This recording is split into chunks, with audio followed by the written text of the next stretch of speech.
అనకాపల్లి జిల్లా నర్సీపట్నంలో మినీ మహానాడు ఘనంగా నిర్వహించారు. టీడీపీ రాష్ట్ర ప్రధాన కార్యదర్శి చింతకాయల విజయబాబు ఆధ్వర్యంలో పార్టీ కోసం కష్టపడి పనిచేసిన కార్యకర్తలను సన్మానించారు.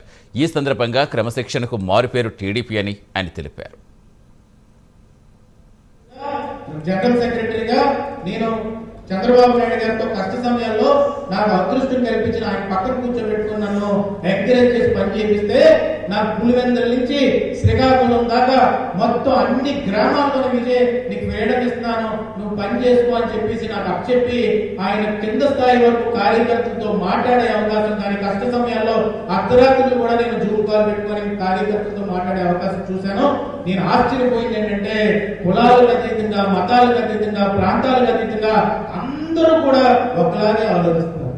మనం ఏమనుకున్నాం, రాయలసీమలో ఇంకో ఆలోచిస్తారేమో, ఇంకో ప్రాంతంలో ఇంకోలాగా ఆలోచిస్తారేమో అనుకునేవాడిని.